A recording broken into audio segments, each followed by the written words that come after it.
bien stable. Regarde, tu vas pouvoir la voir. Voilà. Dès qu'elle est plus stable, tu nous le dis, ok? Bon, ça, c'est juste pour les discussions. On n'en aura pas besoin avant, peut-être plus tard. Probablement plus tard. Le seul document, le document sur lequel on va s'appuyer, c'est celui-là, qui vous a été envoyé. Et Séverine, tu l'as? Oui, cool. Vous l'avez toute? Oui. Non? Oui, super. Donc c'est la base pour ce qu'on va voir. Il y a un texte qui est utilisé lors du Basic Programme, mais on ne va pas le suivre parce que c'est trop court. Il y en a pour 4 semaines. Donc j'ai juste pris quelques extraits de ça. De toute façon, le principal est ici dans cette feuille. Donc là, on change de sujet en fait. Dans le sens où on a fini avec les 7 consciences. On a tout compris. C'est super ça. Qu'est-ce qui t'arrive, Odile? Hein?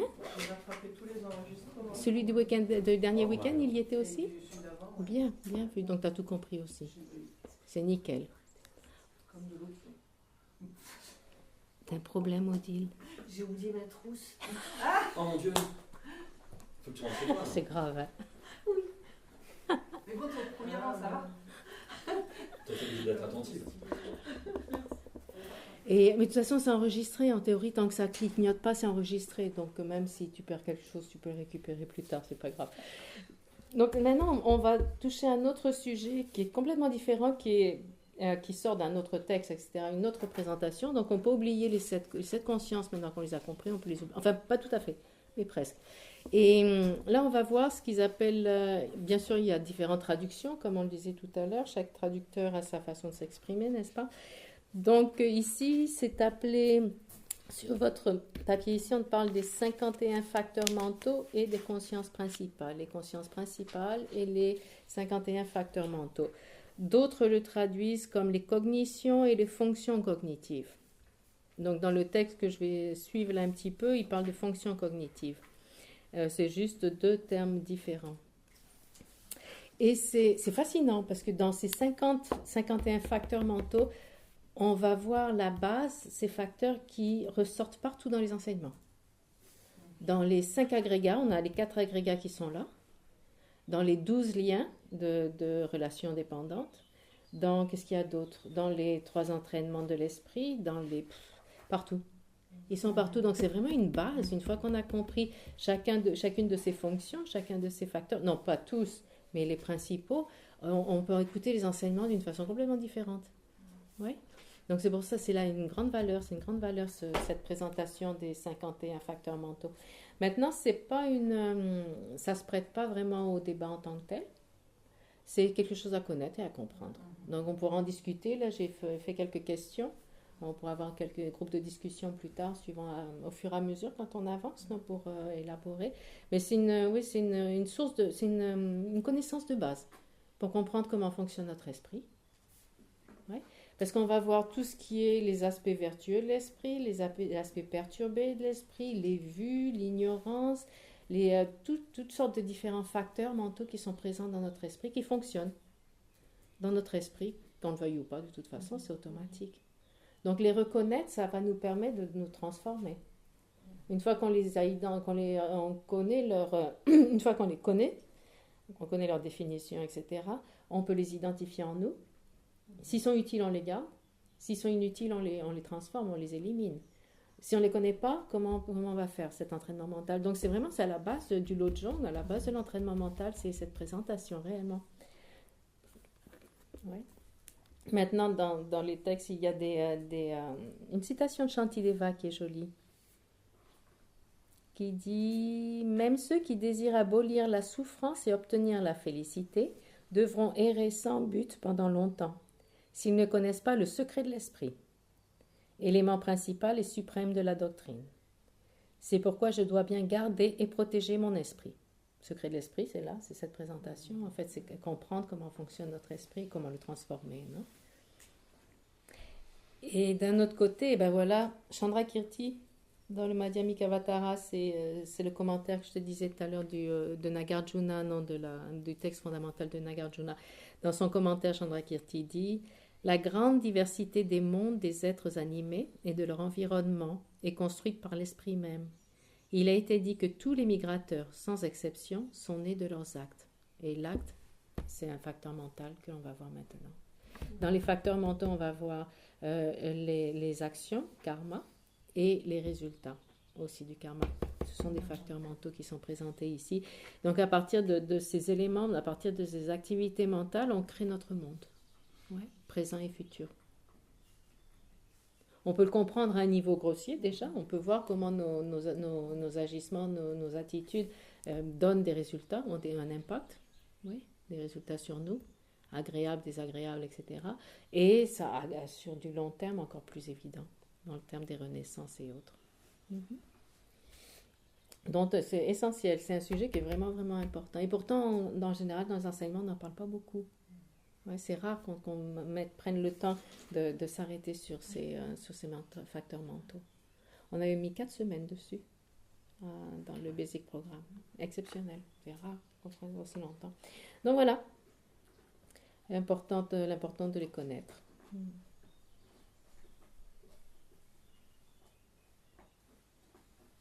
Maintenant, à propos, quelle est la relation entre les 7 consciences et cette présentation des consciences principales et des facteurs mentaux?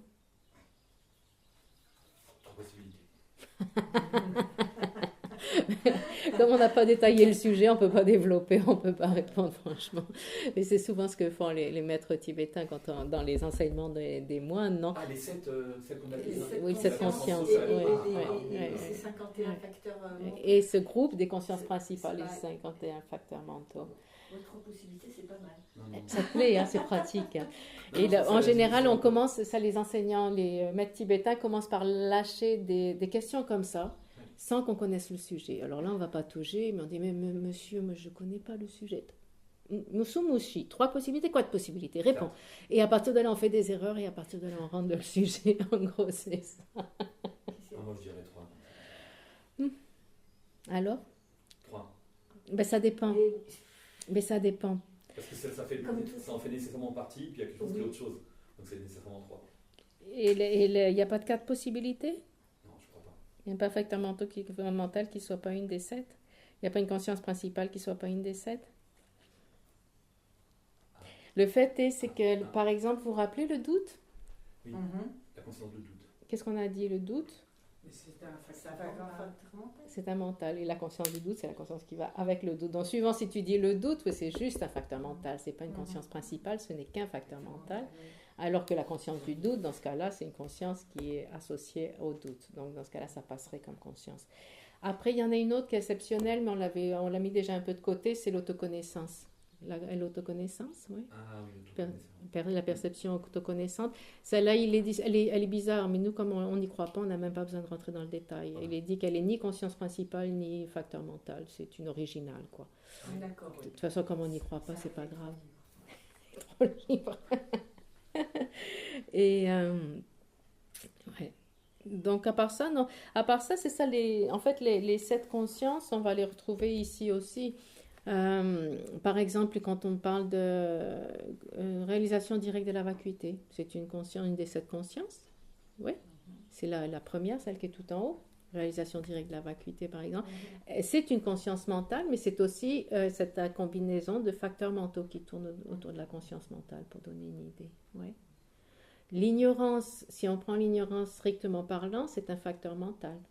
Mais ça peut être aussi une conscience qui est associée avec ce facteur mental aussi.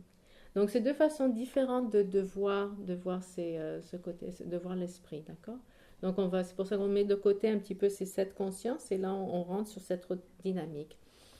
Maintenant, en termes de cette présentation, conscience principale et facteurs mentaux, pour comprendre un petit peu comment ça marche, c'est comme, en général, l'exemple traditionnel, c'est le Premier ministre et son équipe de travail, par exemple, non? Premier ministre, c'est comment on peut dire, c'est la personne centrale. Et son équipe, c'est ceux qui font actuellement tout, en fait. Vous le savez peut-être pas. Le ministre, il se présente devant la télé. pour parler. Mais en fait, c'est son équipe qui fait tout. Dans son équipe, il y a différentes fonctions. Non? Il y a celui qui fait le café, celui qui fait le chai, celui qui répond à ses emails, celui qui envoie les fleurs à sa femme ou à son homme. Tout ça, quoi. Donc c'est pour ça que souvent il est donné, dans le temps, il était donné l'analogie du roi et de ses ministres, parce que les ministres sont ceux qui agissent, ils ont des fonctions particulières. Le roi, il est comme c'est la centrale. Un autre exemple que j'aime bien, c'est la main. La conscience principale, ça serait la paume de la main. Et les doigts, vous pouvez avoir 10 doigts par exemple, non? Éventuellement, ce sont les différentes fonctions. D'accord? Donc on peut le voir de cette façon-là. Ils sont associés de toute façon, ça on va le voir déjà. Ils sont associés complètement, ils sont pas séparés. Maintenant, une conscience principale n'est pas associée avec les 51 au complet. Non. Elle va être associée. 51. Oui, c'est pas possible. Elle va être associée avec certains et pas d'autres, suivant la conscience, non? Et suivant ces facteurs mentaux, la conscience va prendre une certaine teinte, une certaine couleur. Oui, d'accord. Donc c'est la relation qu'il y a entre une conscience principale et ses facteurs mentaux ou fonctions cognitives. Sur la main, tu dis que la paume, c'est la conscience et la conscience doigts, principale. La conscience principale et les doigts sont des facteurs mentaux. Ouais. Ils sont tous conscients. C'est pour ça que c'est compliqué un petit peu les traductions, parce qu'il faut vraiment qu'on se tienne à une traduction particulière quand on en parle. Une conscience, c'est qu'on appelle ça une connaissance, une cognition, etc. Ce qu'on a vu dans les 7. Oui. Qu'est-ce qu'une conscience? Définition d'une conscience? Claire et connaissante. Ben oui, claire et connaissante. Donc, autant les consciences principales que les facteurs mentaux sont des consciences. Autant la conscience principale que les facteurs mentaux sont clairs et connaissants. D'accord? Donc là, on va spécifier conscience principale et facteurs mentaux. D'accord? Autant l'un comme l'autre sont des consciences, sont des cognitions. Sont clairs et connaissants. Ouais? Donc, tous ces facteurs mentaux ou fonctions cognitives et leur conscience principale connaissent un objet, observent un objet ou appréhendent un objet. Oui. C'est ce qu'on avait vu à la base quand on a vu notre panorama du monde des phénomènes. Ouais, on avait vu les définitions. Définition d'un phénomène, définition d'un existant, Ils sont tous qui connaissent un objet ou un objet qui est connu, un objet qui est certifié, un objet takata, d'une conscience. Une conscience connaît un objet. Et en contact avec un objet, on peut dire, appréhende un objet, perçoit un objet, conçoit un objet. Ouais. Et donc la conscience principale, c'est ce qu'elle fait. Les facteurs mentaux, c'est ce qu'ils font aussi. Ils connaissent tous, entre guillemets, connaître, ou perçoivent, conçoivent un objet. D'accord? Maintenant, ils ont différentes fonctions dans cette relation à l'objet.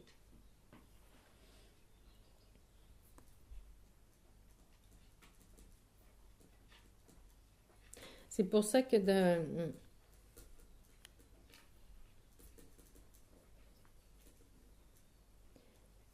Et on va voir qu'ils ont 5 similarités dans le sens où ils partagent le même objet et autres. On va voir ces 5 similarités ensuite. Ouais.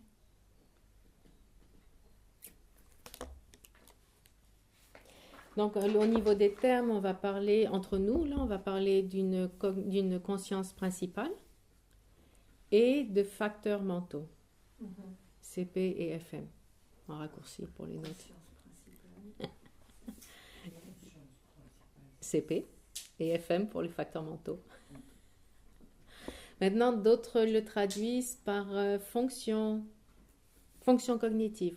Cognition et fonction cognitive, d'autres l'appellent ainsi. Cognition et fonction cognitive. Ouais. Nous, on ne va pas l'utiliser ce terme-là. Mais l'idée de parler d'un facteur mental comme d'une fonction cognitive, c'est pas bête. Parce qu'en fait, chaque facteur mental a sa propre ou fonction ou attribut. Chacun va être différent dépendamment de la fonction, de ses attributs. C'est pour ça qu'on va voir ces différentes définitions, non? Même si certains partagent la même fonction, ils vont avoir différents attributs dans ce cas-là. Ouais. Donc, on peut parler de fonction mentale. Il y en a un qui contacte, il y en a un qui fait l'expérience de la sensation, il y en a un, etc., etc. Mais le problème, c'est qu'une fonction n'a pas la connotation d'une conscience. C'est pour ça que j'aime moins ce terme. Il correspond, mais quand on parle d'un facteur mental, facteur mental, c'est plus facile de l'associer à une conscience. On va se rappeler que c'est une conscience, un facteur mental, d'accord? Alors que si on l'appelle fonction cognitive, c'est pas évident de se rappeler qu'on parle d'une conscience en tant que telle. On va penser que c'est juste une activité en tant que telle, non? C'est pour ça qu'on va garder entre nous le terme de facteurs mentaux, les 51.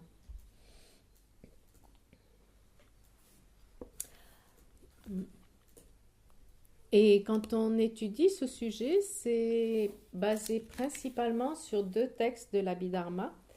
Un qui est d'Asanga, c'est celui qu'on va suivre, qui a cette présentation de 51. Et une autre présentation, celle de Vasubandhu, on va la laisser de côté la plupart du temps. Il en présente 49. Et il a quelques variations, c'est pas grave. Donc nous, on va suivre Asanga dans l'Abhidharma Samukaya, le texte d'Asanga pour cette présentation de base. Les textes de l'Abhidharma, Asanga et Vasubandhu sont des textes qui présentent tout le monde des phénomènes. Donc c'est de là qu'on va voir les 5 agrégats, les facteurs mentaux, etc. Il y a toutes ces divisions du monde, du monde phénoménal, sont présentées par Asanga et Vasubandhu. Ouais. Donc c'est de là que nous vient cette présentation, c'est principalement d'Asanga, puis ensuite il y a eu les commentaires, des commentaires que l'on suit maintenant. Tout va bien jusqu'à présent?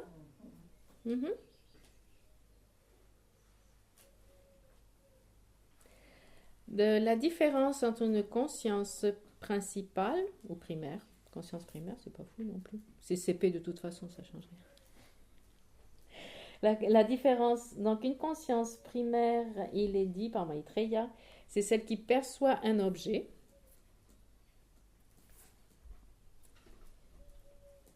Elle connaît d'une façon générale son objet. Alors qu'un facteur mental perçoit les attributs de cet objet. On va rentrer dans les détails après, c'est juste pour les comparer pour l'instant.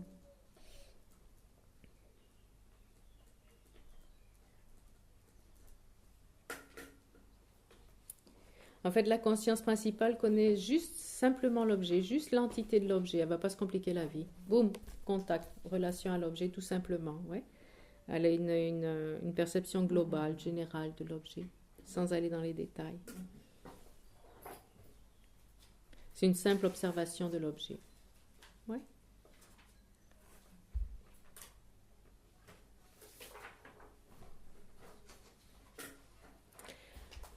Et la conscience principale est divisée en 6.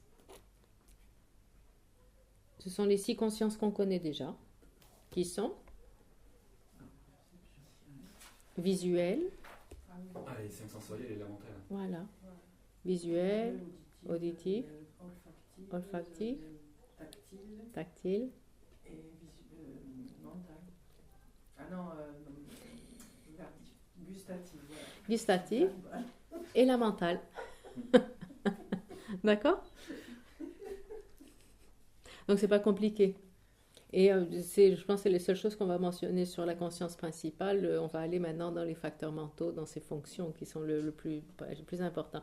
De fait, cette conscience principale, c'est le 5e des 5 agrégats. D'accord? Là, en fait, on va voir 4 des 5 agrégats dans notre présentation. Notre présentation inclut les 4 agrégats mentaux. Il n'y a que la forme qui n'est pas inclue ici. Pourquoi? Parce qu'elle n'est pas claire et connaissante. Ben non. Donc les 4 agrégats mentaux sont inclus ici dans cette présentation. Donc là, la conscience principale, c'est simplement celle qui connaît l'objet, tout simplement, en général, global, etc., sans rentrer dans les détails. Oui. Et elle peut être ou sensorielle ou mentale. Et donc là, on ne va pas développer conscience mentale, qui réalise ou non, conceptuelle ou non. Tout ça, on ne le développe pas. Ici, on parle juste de la conscience principale, qui peut être une de ces différentes consciences, des 7 consciences qu'on a vues avant. Elle peut réaliser ou non, elle peut être conceptuelle ou non, vertueuse ou non, contaminée ou non, etc., etc. Ça reste une conscience principale. C'est la paume de la main. Oui.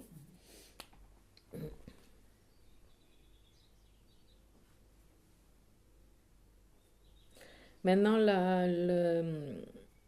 le problème avec cette conscience principale, c'est que par elle-même, elle ne peut pas fonctionner seule. Elle a besoin des doigts pour fonctionner. Oui. Quand on dit elle connaît son objet, oui, mais en dépendance des 5 doigts, en dépendance des différents facteurs mentaux. D'accord? Donc elles sont associées.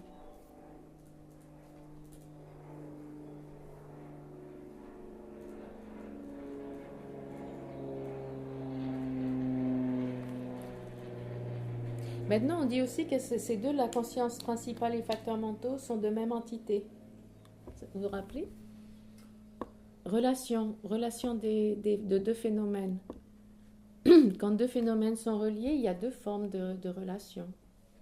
Deux phénomènes où ils sont totalement indépendants, où il y a une relation.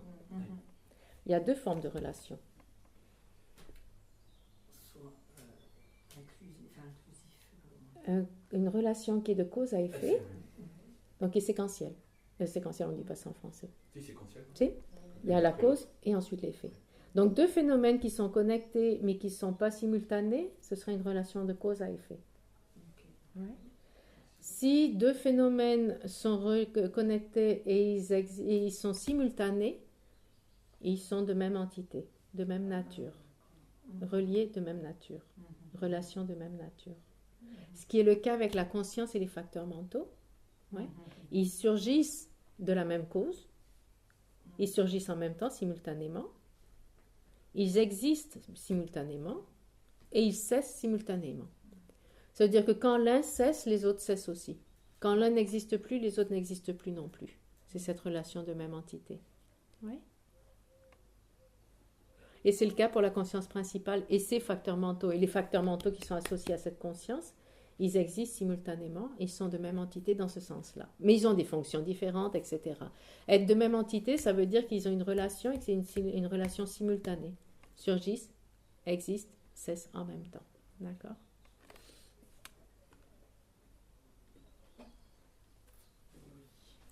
Jusque-là, tout va bien.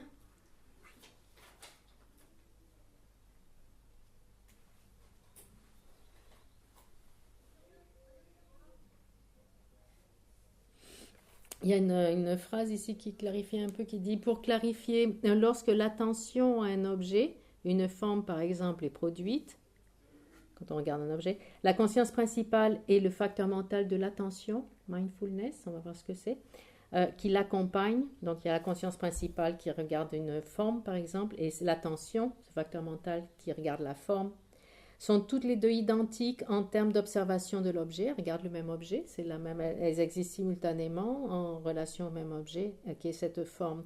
Néanmoins, elles sont établies séparément, dans le sens où la cognition de la simple entité de l'objet, c'est la conscience principale. La cognition de la simple entité, celle qui connecte avec la relation à l'objet, c'est la conscience principale. Mais du point de vue de la fonction qui œuvre au non-oubli, ne pas oublier l'objet, c'est l'attention, mindfulness. Oui? C'est le facteur mental de l'attention qui fait que la conscience reste sur l'objet sans l'oublier. Donc on peut dire que c'est une fonction, d'accord, de cette conscience principale.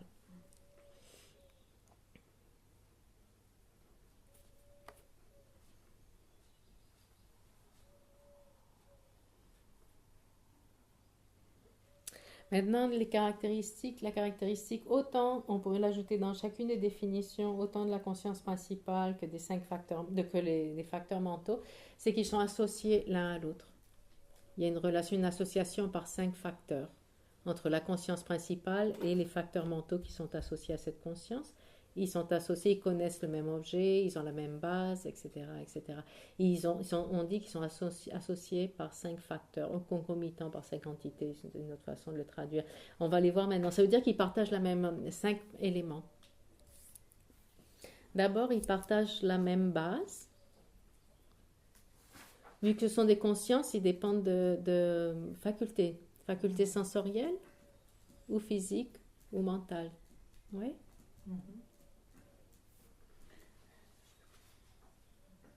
Vous vous rappelez, la dernière fois, on avait vu quelles sont les 3 conditions pour qu'une conscience fonctionne avec son objet.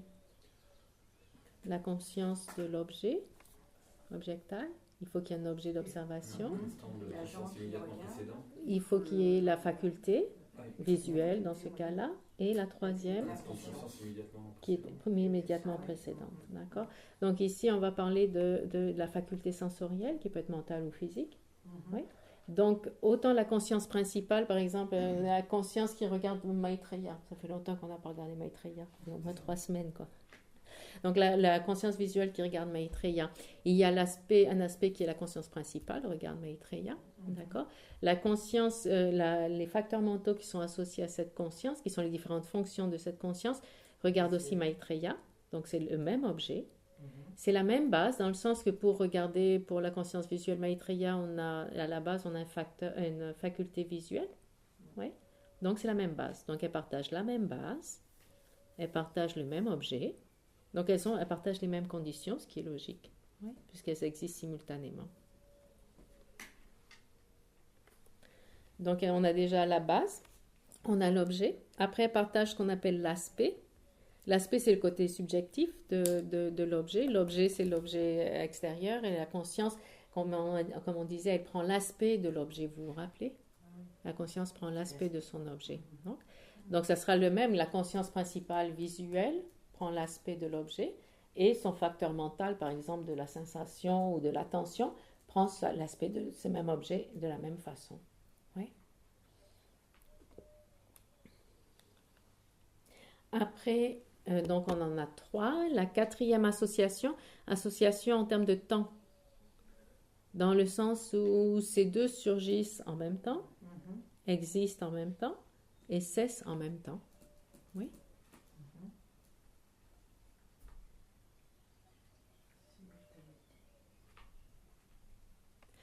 Et ensuite, la dernière association, c'est un petit peu plus compliqué. Ça s'appelle l'association de substances. Elles ont la même substance.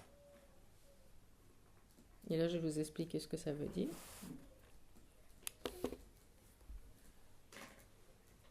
En fait, ça implique qu'une conscience principale n'aura qu'une sensation, n'aura qu'une attention, n'aura qu'un contact, n'aura qu'un seul des différents facteurs mentaux. Une conscience principale ne peut pas avoir 2 sensations. D'accord? Une conscience n'aura qu'un seul. Donc, elle partage cette substance, cette entité. Une conscience n'aura qu'un seul des différents facteurs mentaux présents en elle. Une conscience ne peut pas avoir 2 sensations, ne peut pas avoir de contact, etc. Une seule.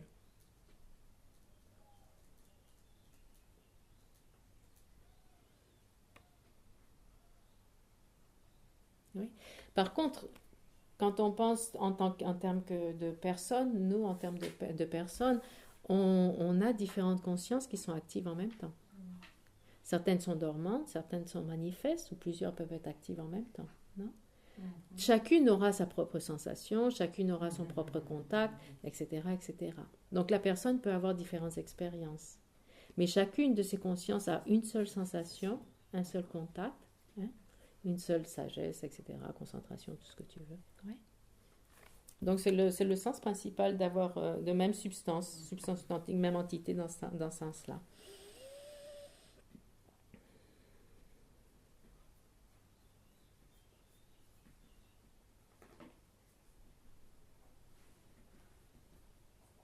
Donc la conscience principale et ses facteurs mentaux sont associés par ces 5 facteurs.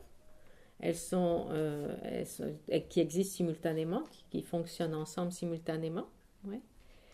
Et donc, si une conscience est conceptuelle, par exemple, autant la conscience principale que les facteurs mentaux seront conceptuels. Quel sera leur objet? La représentation mentale. Exactement. Ouais.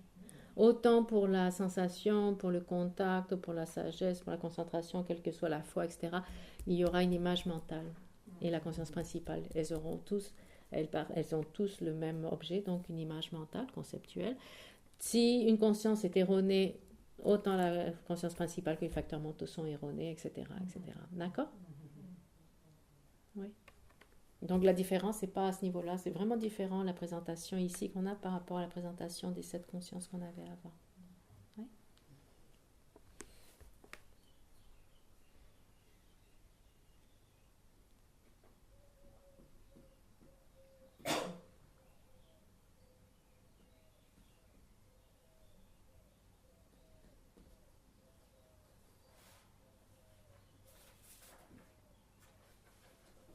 puis maintenant, je pense qu'on va rentrer, il y avait...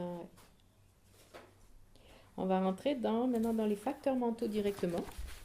Conscience principale, il n'y a rien de plus là-dessus. Rien, c'est vraiment la partie centrale, la peau. Maintenant, le plus intéressant, c'est de voir ces différentes tentacules de la pieuvre. Les 51 facteurs mentaux, on a 6 catégories, comme on le voit là dans le texte.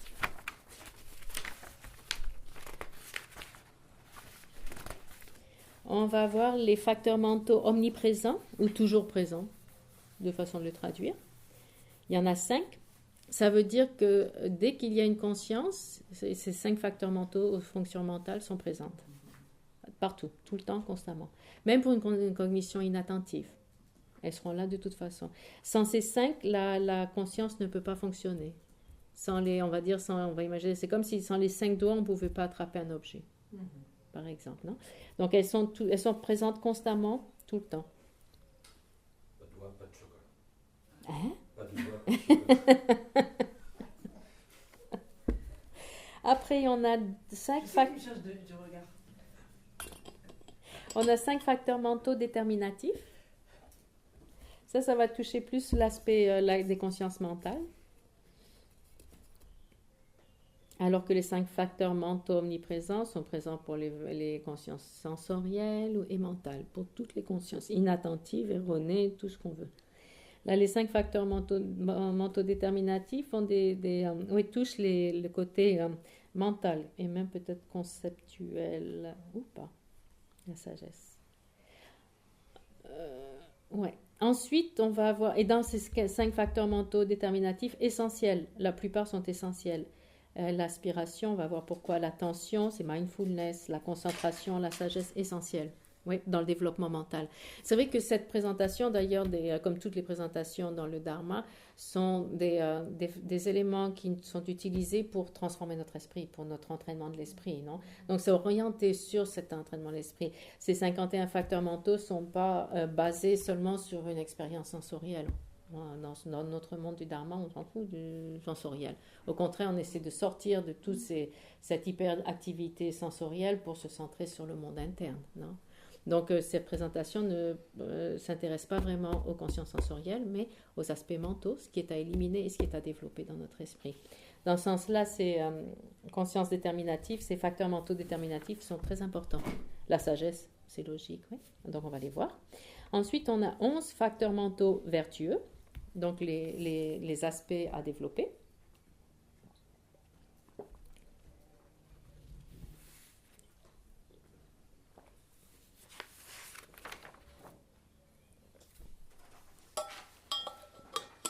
Il y en a qui sont très particuliers.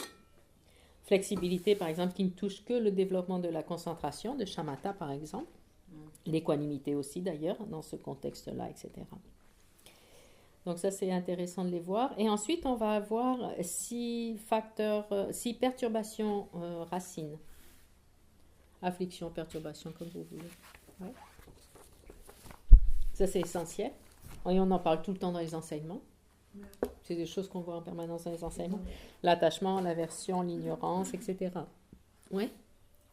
Est-ce qu'on peut dire que là aussi, c'est dès qu'il y a une conscience mentale, principalement? Ça dépend lesquels on va les voir. L'ignorance, par exemple, est innée, présente constamment, par exemple. Ouais. Mais est-ce qu'elle est associée directement à la conscience sensorielle? On va voir ça. Je ne que 5 dans les afflictions racines. Ah ben non, Non, dans la il t'en manque une. Il faut tourner la page. faut tourner la page. Ouais, il y a le doute. Ouais. Oui, mais après, si je fais attachement, aversion, Ah oui, t'as raison. Il n'y en a que 5. Bravo, Et Bravo. les 5 vues afflictives, c'est la numéro 6. Ah, d'accord. Mais il fallait pas évident, quoi. La sixième. Et Toujours les- pareil, c'est divisé en 6, mais après, C'est redivisé. D'accord. Et après, on va voir la vue de la collection transitoire qui s'appelle la vue de l'assemblage transitoire. C'est essentiel, ça là. C'est la base de tous nos problèmes. D'ailleurs, ça faisait partie des homework, des devoirs qu'on avait à faire pour ces dernières semaines. C'était observer comment le jeu est omniprésent dans nos fonctionnements mentaux constants. Non? Tu avais une J'ai fait que excuse. hier soir parce que j'ai écouté l'enseignement que j'ai vu. Donc ça touche ça. Ça c'est élaboré, vu de la collection transitoire, c'est très joli à dire, mais c'est vraiment quelque chose qui est omniprésent en nous, constamment, présent, constamment en nous. C'est de la notion du jeu, d'accord? Donc ça, on va rentrer dans ces vues-là, le problème des vues fausses aussi. Ensuite, on va voir les 20 afflictions secondaires, on va sûrement pas les voir. On fera un exercice avec. Et éventuellement, à la fin, les 4 facteurs mentaux variables. Les perturbations secondaires, c'est simplement, ce sont des sous-divisions ou ce qui vient à la base des 6 perturbations racines. Donc, c'est les différentes formulations qu'il peut y avoir. Et ensuite, les 4 facteurs mentaux variables, parce que ce sont des facteurs ou des fonctions mentales qui peuvent devenir vertueuses, non vertueuses ou neutres, suivant d'autres éléments. D'accord? C'est pour ça qu'on les appelle variables.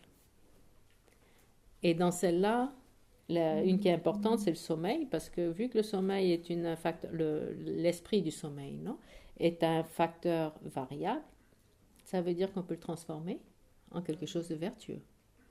Au moment du sommeil, au moment de s'endormir, ouais. Avec l'attitude correcte, ça devient vertueux. Il est dit qu'avec une motivation correcte, positive, vertueuse au moment de s'endormir, tout le sommeil sera vertueux. Là, ça vaut le coup de dormir 10 heures, du coup. Etc.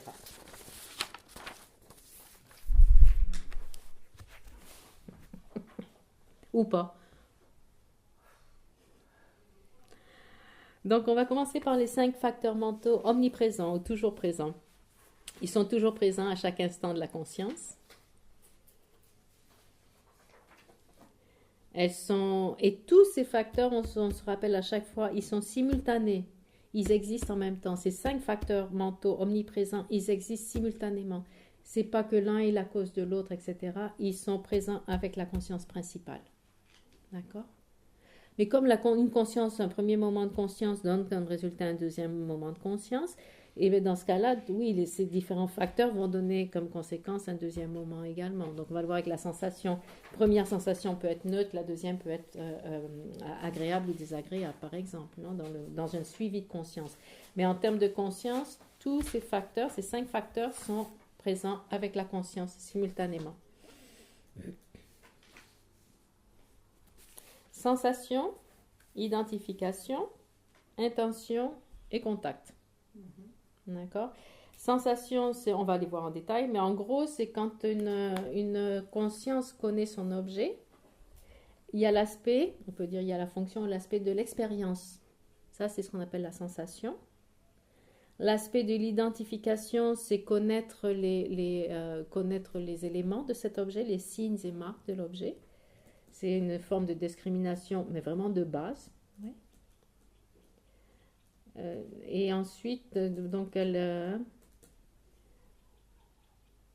ensuite l'intention. L'intention, c'est l'aspect qui dirige l'esprit vers un objet, qui va bouger l'esprit, de le diriger vers un objet. C'est essentiel. Là, on va parler du karma avec l'intention. Ouais. Et il y a ensuite donc la partie contact. La partie contact, la façon dont c'est défini, c'est distingue son objet extérieur. La contact, c'est quand on a les trois conditions qui sont réunies, l'objet, la conscience, etc. Il y a contact. Rencontre avec l'objet, de la conscience avec l'objet. Et l'application ou engagement mental, c'est quand l'esprit se dirige vers un objet particulier.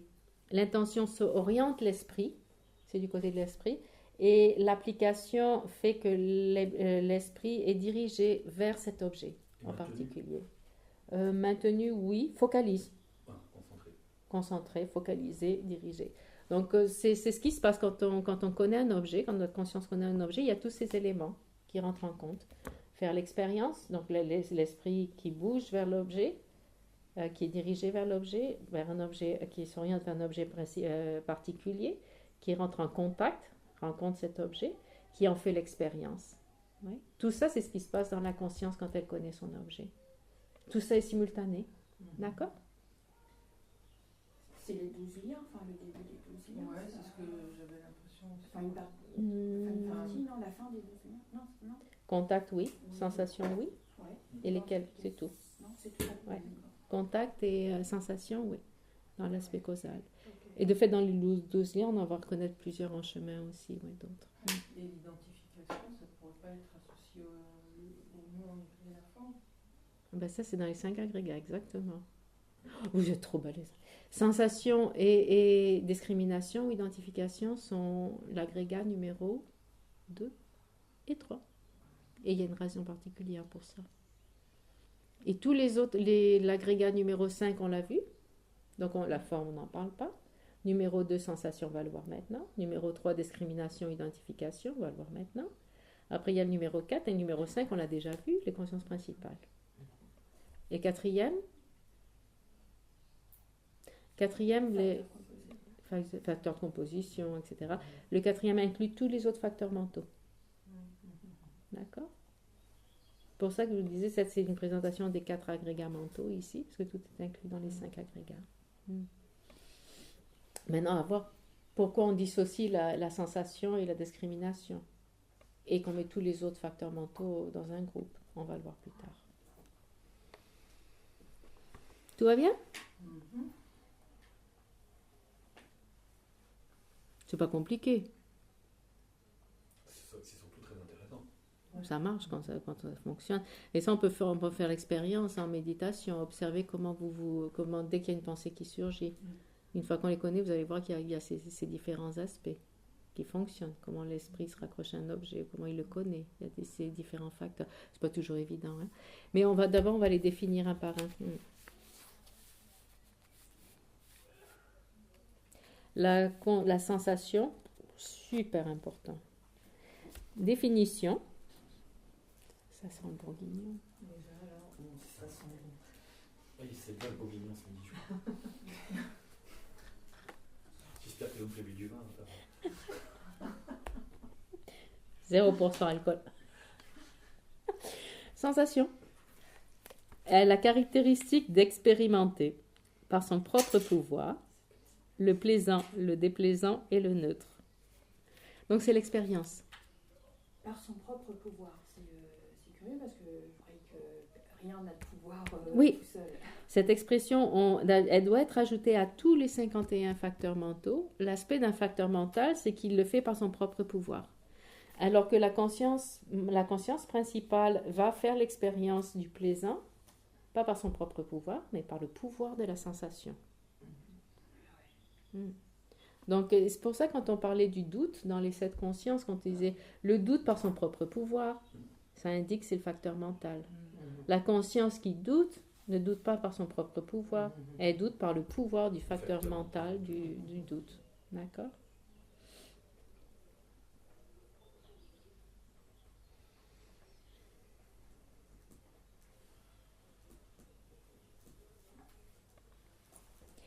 Ici, la sensation, ce n'est pas la sensation développée comme on la connaît nous. Ici, c'est juste une expérience. C'est vraiment basique. C'est pas une élaboration, qu'est-ce que c'est agréable, tout ça, non. C'est juste une sensation. Et souvent, elle peut être neutre. Elle n'est pas forcément agréable ou désagréable aussi. Cette sensation de base, c'est vraiment de base, elle est présente aussi, par exemple, dans les consciences inattentives. Oui. Par exemple, elle est présente partout, dans toutes les consciences. Donc, quand on se pose la question, une sensation, quand elle est présente dans les consciences sensorielles, parce qu'elle est présente partout. Quand l'œil, la conscience visuelle regarde la Maitreya, il va y avoir une sensation. D'accord ? La sensation, elle peut être neutre. Et souvent, pour les consciences sensorielles, à moins qu'il y ait une grosse familiarisation, qu'il y ait une connexion, etc., conscience sensorielle, la sensation sera neutre. Oui. Le premier moment, en tout cas, sera une sensation neutre, par exemple. D'accord ? C'est juste faire une expérience. Expérience de l'objet, et l'expérience tend à être ou neutre, ou positive ou négative, suivant la programmation mentale. Donc, sans cette expérience, il n'y a pas de conscience, il n'y a pas de connaissance d'un objet. C'est ce qui fait l'expérience de l'objet. Maintenant, où ça devient plus compliqué, c'est que la sensation, il est dit que c'est le mûrissement du karma. Alors là, c'est quand on rentre dans un gros sujet, par contre. Je vais vous lire cette partie du texte qui dit: Ici, ce dont la sensation fait l'expérience, c'est une maturation du karma. Et ce, afin de faire comprendre que toutes les sensations qui s'élèvent en nous, fussent-elles agréables ou désagréables, sont uniquement le résultat de maturation des actes du karma. Ah mais non. En tout cas, Lama Tsongkhapa dit, on va parler de Lama Tsongkhapa, le grand Lamrim Chenmo, en ce qui concerne la façon dont les actes sont infaillibles, voilà ce qu'il en est. Tout bonheur, sous la guise de sensations agréables, aussi ténues qu'elles soient, comme celle produite par une brise légère dans l'existence des enfers, survient en dépendance d'actes vertueux accumulés dans le passé, que nous soyons des êtres ordinaires ou supérieurs. Le bonheur ne peut survenir en dépendance d'actes non vertueux, donc une sensation agréable ne peut venir à cause d'une cause non vertueuse. D'accord ? De même, toute souffrance sous la guise de sensations douloureuses, aussi ténues soient-elles, comme le mal de tête produit dans le continuum mental d'un arhat, destructeur de l'ennemi, survient d'actes non vertueux accumulés dans le passé. La souffrance ne peut survenir en dépendance d'actes vertueux.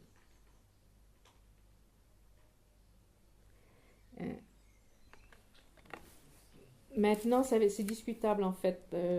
Quand on l'a étudié, ce sujet avec Geshe Gelsen, il disait c'est pas vrai que toutes les sensations sont forcément un mûrissement ou une maturation du karma. Par exemple, regardez à Maitreya, le premier moment du regard de Maitreya, s'il n'y a pas de connexion, c'est la première fois qu'on le voit, ça peut être neutre, une sensation neutre par exemple, qui n'est pas forcément venue d'un karma passé. Maintenant, tout ce qui va surgir, les sensations qui vont surgir du karma passé, c'est toutes les élaborations mentales qu'on va avoir sur Maitreya. Et la familiarisation qu'on va avoir ensuite. Donc ça sera un aspect mental qui va développer ça. Non ? Et toutes ces expériences mentales, bien sûr, dépendent d'actes passés. On sait la connotation de Maitreya, le Bouddha du futur, on sait qu'il y a la connotation de l'amour bienveillant, etc. Donc tout ça, ça va produire des sensations agréables, éventuellement, non ? On sait que c'est un Bouddha, connotation des qualités positives, sensations agréables, etc. Donc tout ça vient, bien sûr, d'actions passées et de connaissances passées également. Donc c'est vrai qu'une sensation ne vient pas comme ça de nowhere, de n'importe où, non ? Mais du coup, est-ce qu'on pourrait dire que la sensation, quand il y a le premier moment, il n'est pas lié au karma, mais que déjà le deuxième moment, il serait lié au karma. Possiblement. Au moins au passé, de toute façon. Ouais.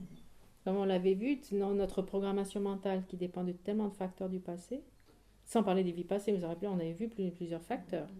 Nos traumatismes, nos intérêts, nos besoins du moment, qu'est-ce qu'il y avait d'autre ? On a cité tellement d'autres fois.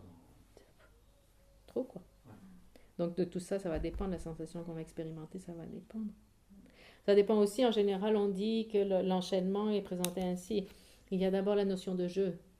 De jeu, je me dissocie avec l'extérieur, avec tout qui n'est pas je, autre. Ouais.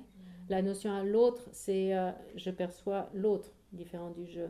Et intuitivement, je le perçois comme quelque chose de positif ou négatif, qui va m'apporter du bien ou qui va me nuire. C'est systématique. Donc l'attraction et le rejet. Donc comme on a cette base en nous du jeu en relation avec l'extérieur, on va percevoir l'aspect attractif de ce qu'on pense qui va nous faire du bien. Intuitivement, donc sans l'analyser. On voit un objet, on voit c'était quoi la charlotte aux fraises de chez... Ouais. Et on voit la charlotte aux fraises de chez là-bas, et on voit le côté attractif. On va exagérer son côté attractif, et de là vient le désir. Hein. D'abord, entre les deux, il y a ce qu'on appelle cet engagement mental inapproprié qui exagère une qualité de l'objet et qui fait qu'on est dirigé vers lui. Donc il y a toute cette mécanique dans notre esprit qui représente, qui est basée sur le passé définitivement, sur nos conditions passées et ce qu'il en reste, dans ce sens-là. Maintenant, il est dit que quand on parle de résultat de mûrissement, là on rentre dans la notion du karma. Le terme technique mûrissement du karma, résultat de mûrissement, indique la renaissance en général. Donc une renaissance, c'est neutre. C'est un résultat neutre. Donc là, ce n'est pas une sensation agréable ou désagréable, c'est un résultat neutre, renaître dans ce corps humain ou en termes animal, etc. Maintenant, avec ce karma, il y a les autres facteurs résultants qui sont l'environnement et qui sont surtout concordants à la cause. C'est là qu'on va faire ces différentes expériences de sensations agréables, désagréables, etc. D'accord ? Mais la renaissance en tant que telle, c'est un mûrissement du karma qui est neutre.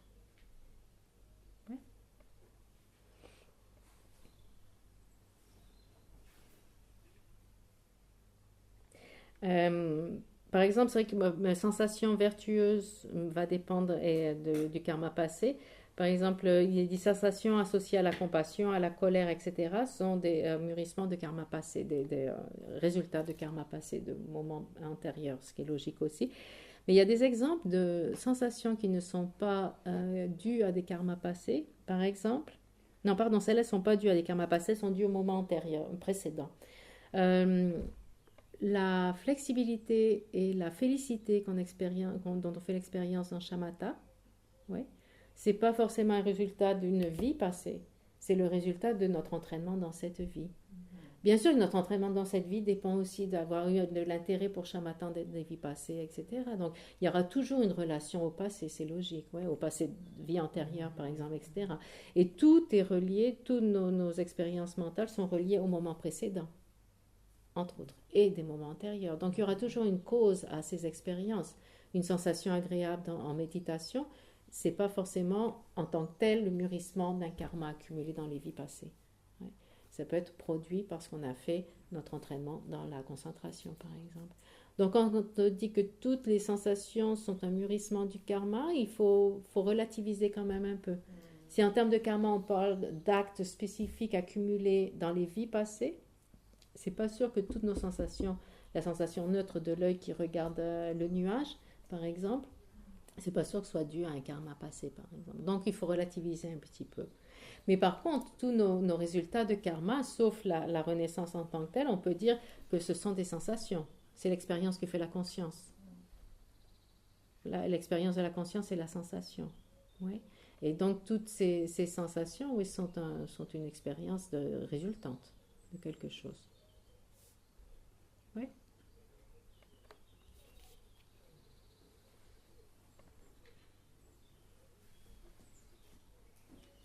Même si ce n'est pas le mûrissement des vies précédentes, ça reste quand même le résultat de quelque chose. Oui. Oui. Une indigestion, c'est le résultat, ça ne vient pas forcément d'il y a 15 vies passées, ça veut simplement d'avoir mangé quelque chose qui est inapproprié, déséquilibre des éléments dans le corps qui produisent une maladie. Une maladie n'est pas forcément un résultat d'une action spécifique accumulée il y a 25 ans ou il y a 25 vies non plus. Non, ça peut être déséquilibre des éléments, ça peut être différents facteurs. Le facteur karmique peut en être un, c'est pour ça qu'on fait des pujas par exemple, pour longue vie, etc., pour pouvoir éliminer s'il y a un facteur karmique pour pouvoir aider. Ou aussi un facteur externe, etc. Donc, c'est pas systématique, mais oui, c'est un résultat. Une sensation est un résultat de quelque chose. De toute façon, une conscience qui connaît un objet, c'est un résultat du moment précédent, de toute façon. Donc, on en est là. Et la façon traditionnelle de diviser la sensation, c'est entre agréable, désagréable ou neutre. Plaisant, déplaisant, neutre. On l'a là sur notre feuille. Comment vous définissez une sensation plaisante ou agréable?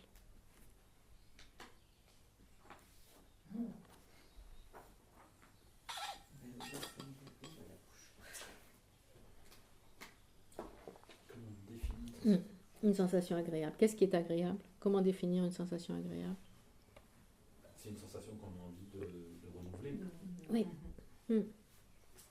Et on ne veut pas que ça cesse. Ouais. On en veut plus et on veut pas qu'elle continue. Déjà, on veut la rencontrer, on veut la trouver, on veut que ça continue sans cesser. Et c'est notre problème. C'est vraiment notre problème de base.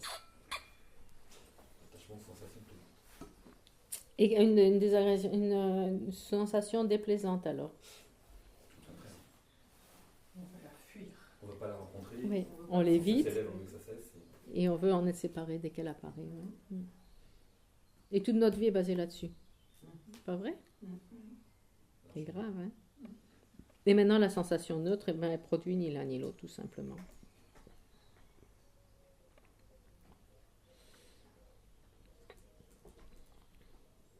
Maintenant, quand on fait une expérience agréable, donc c'est ce qu'on appelle le bonheur. Oui, ce qu'on appelle le bonheur, c'est ces sensations. Oui, c'est une sensation en fait. Hein?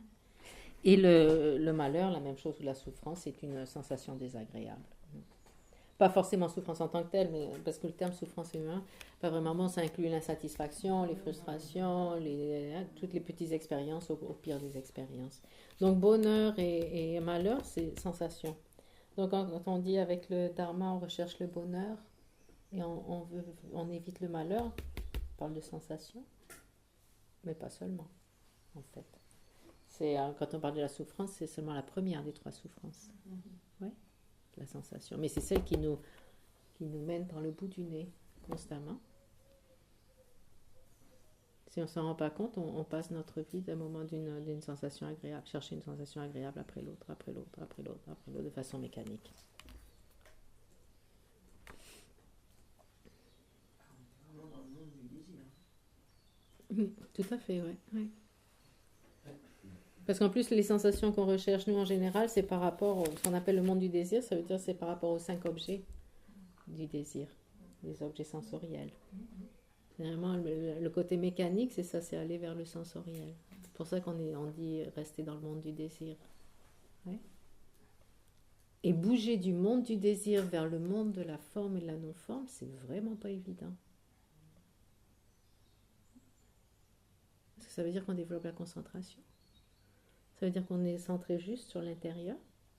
Ça veut dire qu'on a coupé toute recherche des sensations agréables et désagréables en tant que telles, au niveau le plus grossier, mécanique. Et déprogrammer ça, c'est pas facile. Ça inclut le renoncement, en fait, en quelque part, non?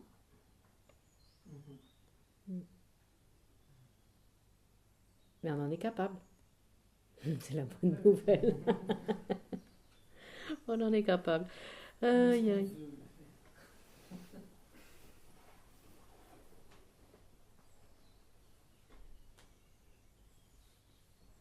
Ok.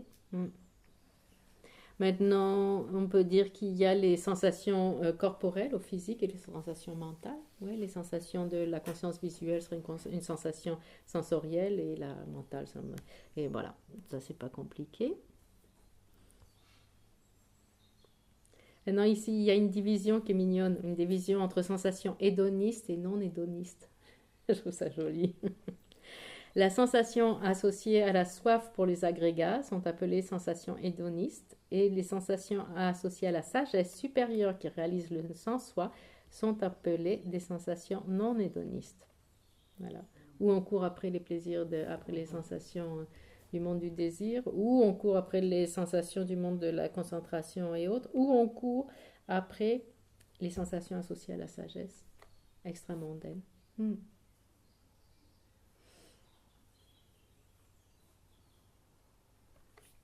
Après, oui, il est dit que dans les sensations non hédonistes, par exemple un arhat, vous savez qu'il peut avoir des expériences de souffrance, des sensations désagréables, douloureuses, un mot de tête, etc. Ouais. Mais par contre, mentalement, ça ne sera pas une sensation douloureuse, ça sera une sensation douloureuse physique, mais pas mentale.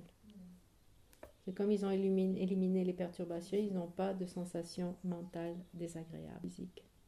À notre niveau, quelles que soient les sensations désagréables, ça devient vite fait un drame mental. Un drame d'état. C'est notre problème, entre autres aussi. Et pourtant, l'aspect déplaisant, il s'élève bien en relation avec la sensation physique désagréable. Pourtant, oui. Il y a bien la sensation physique désagréable. D'accord. Oui, mais pas la sensation mentale. Comment c'est possible de dissocier les deux? C'est ça que... Parce qu'ils ne perçoivent pas. Cogne-toi le doigt de pied et voir si ça... Aïe, j'ai mal au cerveau. Et c'est là que tu réalises que tu n'es pas un arhat. Non, ça c'est sûr. Parce qu'il n'y a pas d'attache, il n'y a pas d'attachement, il n'y a rien, il n'y a pas de réaction à cette sensation physique, j'imagine, pas un arhat. Il n'y a pas de perturbation. Si on dit qu'il fait l'expérience d'une sensation physique ça fait mal. Déplaisante, voilà. Oui. Mais après, tu veux dire qu'il n'y a pas l'élaboration mentale. Et il n'y a pas l'aspect mental. Parce que la conscience mentale, là, c'est une conscience sensorielle qui fait cette expérience douloureuse, non? Tactile, exactement. Mais la conscience mentale ne suit pas, ne fait pas l'expérience du malheur, n'en fait pas une expérience de souffrance. D'accord. C'est cool quand même. C'est au moins neutre, c'est ça que ça veut dire? Oui. Ça peut pas être plaisant quand même. Pas forcément non plus. Non, pas forcément non plus. Aïe, encore s'il te Non, plaît. parce que si c'est plaisant, on revient sur l'attachement, etc. Mais il a bien des sensations plaisantes quand même, un arhat aussi. Si c'est contaminé. Non, c'est pas la même, ça doit pas être la même. C'est non contaminé. C'est non contaminé. Des sensations agréables, oui, il y en aura. Heureusement. Mais ça sera sans attachement. Sans attachement. Sans attachement. Sans Associé à la sagesse. Ouais. Donc c'est un exemple de souffrance qui n'est pas une souffrance véritable, c'est le mot de tête d'Arhat. Ouais. C'est une souffrance physique, mais qui n'est pas une souffrance, souffrance véritable. Elle ne vient pas des perturbations. Après, tous nos facteurs mentaux, ils sont donc associés aussi conscience. Donc on peut dire par exemple la sensation qui survient en contact issu de l'agrégation d'une forme visuelle, d'une faculté visuelle et d'une conscience visuelle, précédente, nos trois conditions, c'est ce qui forme la sensation. Donc, ouais. Sensation qui survient du contact issu de l'agrégation d'une forme visible, l'objet, de la faculté visuelle, la conscience visuelle, et ce qui forme la sensation reliée à la conscience visuelle. Une sensation survenant du contact issu de l'agrégation d'un phénomène mental, d'une faculté mentale, d'une conscience mentale et la sensation. En fait, tu as les trois conditions de base qui produisent cette conscience principale, qui peut être visuelle ou mentale, et l'association qui est associée sera aussi une conscience visuelle ou une conscience mentale. Ce qu'on a vu tout à l'heure. D'accord ? Oui, ils ont la même, elles partagent la même base, la faculté sensorielle. Partage, ensuite. Qu'est-ce qu'il y avait d'autre? Le même objet. L'objet, oui. Ça peut être une image mentale si elle est conceptuelle. Ensuite, qu'est-ce qu'elle partage d'autre? L'aspect. C'est-à-dire que la conscience principale prend l'aspect de son objet, la sensation aussi prendra l'aspect de cet objet. Ensuite, qu'est-ce qu'elle partage? La quatrième? Le temps, la temporalité. Et ensuite, la substance qui veut dire, dans le cas de la sensation, il peut pas y avoir deux sensations différentes. Oui, pas deux consciences. Il y a toujours une conscience par sensation. Pas une sensation par conscience. La conscience visuelle qui regarde Maitreya, elle aura une seule sensation. Le premier moment, ça peut être neutre, et après, ça peut être agréable, par exemple, etc. Ouais. Et simultanément, il peut pas y avoir agréable, désagréable. Ça, non. Ça voudrait dire qu'il y a deux sensations. Oui, exactement. Ouais. Ou neutre et agréable non plus. Ou elle est neutre, ou il y a une seule sensation. Il y a un seul contact, une identification, etc. Ouais. C'est déjà assez compliqué comme ça.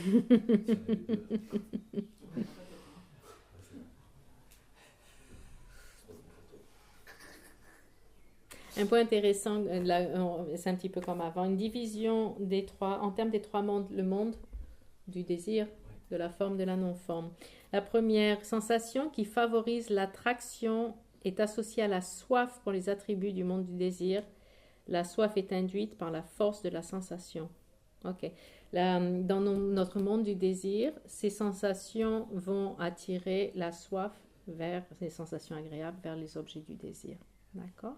Donc cette soif, cet attachement vient des sensations agréables par rapport aux objets sensoriels. Ouais, ou par rapport aux objets du monde du désir, en gros. Ouais. Pas seulement sensoriel, d'ailleurs, mais tout ce qui est du monde du désir. D'accord ?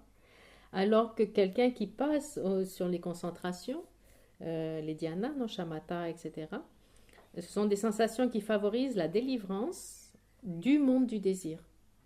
Donc juste développer shamatha et les niveaux de concentration et absorption de la forme, de la non-forme, ça veut dire qu'on se libère de l'attachement au monde du désir. D'accord ? Et on peut se libérer de l'attachement aux sensations du monde du désir en dépendance de cette absorption, concentration. Et donc les sensations qui viennent avec ces expériences de concentration sont la cause pour se libérer de l'attachement aux objets du désir, au monde du désir. Ouais. C'est pour ça que c'est tellement difficile d'essayer de développer shamatha. Essayez de faire 6 mois de shamatha. Déjà 10 minutes. Encore, c'est pas grave, parce que tu sais que la semaine prochaine, tu pourras revoir le match de foot et en différé, c'est pas grave, tu sais. Mais 6 mois. On se rend compte comment notre esprit est dans la distraction constamment. N'est-ce pas? Constamment. Et pour ça, quand on s'arrête, au bout d'un moment, on s'ennuie. Si on nous dit focus juste sur l'image du Bouddha pendant 6 mois, il faut avoir un certain renoncement, il faut avoir compris ce mécanisme des sensations, etc. Et être capable de déprogrammer cette course après les sensations agréables et après éviter les sensations désagréables. Que ce soit au niveau physique, mais aussi au niveau mental en plus. Parce que nous, en plus, on rajoute du mental en plus des expériences sensorielles physiques, quoi. Déjà, faire 10 jours de Vipassana. Commencer à rêver de ce qu'on va faire après. La liste est longue de ce qu'on va faire après le Vipassana. Arrivé le dernier jour, on ne tient plus sur la chaise. On est déjà parti. 6 mois. Parce qu'ils disent que c'est un minimum de 6 mois avant. C'est un minimum de 6 mois pour obtenir shamatha. Il faut des conditions particulières. On va le voir si on a le temps. Quand on arrivera à la concentration, on développera un petit peu le sujet de shamatha. Et pourquoi on a besoin de shamatha à propos? C'est comme pour la sagesse. Pourquoi la sagesse sans shamatha, ça ne marche pas? Parce qu'on n'est pas assez concentré pour analyser les sujets. Oui, ils sont tellement subtils, tellement raffinés, qu'un esprit grossier comme le nôtre, il est incapable. Il faut avoir cette qualité de shamatha. Et d'ailleurs pour bodhicitta aussi. Pour développer bodhicitta, moi j'ai du mal à l'accepter, ça m'a pris des années à accepter, et encore je ne suis pas sûre que je l'accepte vraiment, qu'il faille shamatha pour développer bodhicitta, la bodhicitta spontanée. Ah, spontané. Ouais. Nous, on élabore, on s'entraîne. Ouais. Mais et c'est la même chose. Moi, j'avais demandé plusieurs fois, j'ai demandé à différents lamas, mais pourquoi on a besoin de shamatha pour bodhicitta? La réponse, c'est la même chose. C'est une conscience qui est tellement puissante que si tu n'as pas la concentration, tu ne trouveras jamais la force de développer la bodhicitta en tant que telle. Et aussi, ça implique le renoncement, de toute façon. Shamatha implique le renoncement d'une certaine façon. Shamatha sera le renoncement au monde du désir, mais c'est déjà énorme pour nous, déjà. Non? Donc voilà. D'où le besoin de la concentration. D'où le besoin de commencer par se détacher de notre course aux sensations. C'est pas les objets, c'est pas de leur faute, en fait.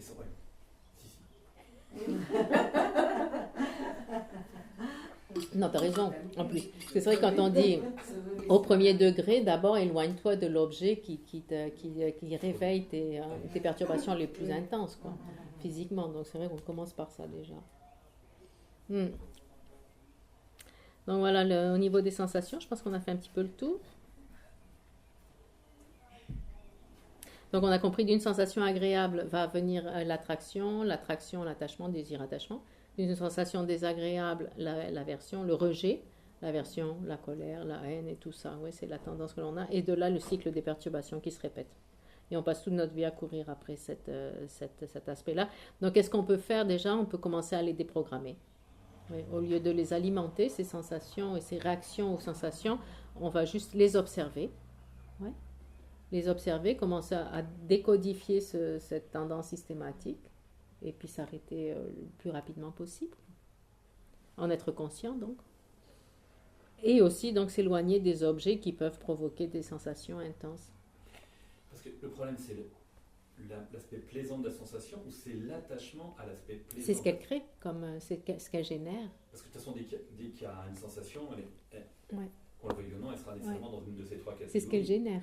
D'accord. C'est comment on développe à partir de là. On ne reste jamais là. Oh, c'est agréable. Merci. Au revoir. Non. C'est tout ce qui s'enchaîne. Ouais, c'est le début. Tac, tac, tac, tac, tac, tac, tac.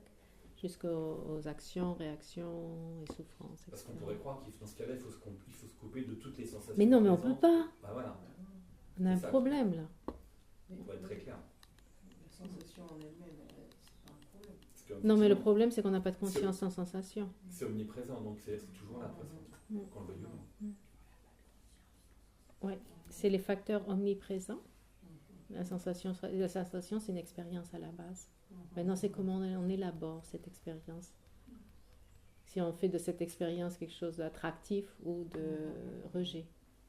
C'est quoi l'opposé d'attractif d'ailleurs? Répulsif, c'est un peu fort. De rejet. Attractif, attiré et repoussant. Ouais. Donc on en a l'idée, oui. D'accord? Donc la sensation à la base, elle est là de toute façon. Après, il ne faut pas alimenter, c'est surtout ça. Ou pas l'alimenter. Pas alimenter le processus qui va avec. Sensation.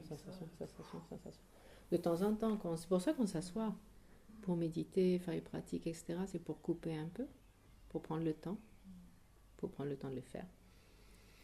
Eh bien, ça va bien, on en a fait un, il nous en reste plus que 50. Il nous faudra 51 week-ends. Non, on n'a pas fini. Non, on va continuer avec l'identification. On a encore une demi-heure de toute façon. Identification ou discrimination. Identification appréhende par l'agrégation d'un objet, faut conscience sensorielle et inconscience, les marques distinctives d'un objet. Donc la même chose comme avant on avait dans la définition précédente par son propre pouvoir, ça on peut le mettre dans tous les facteurs mentaux, dans la définition de chacun. Et dans chacun, on peut mettre aussi par l'agrégation d'un objet, une faculté sensorielle et une conscience.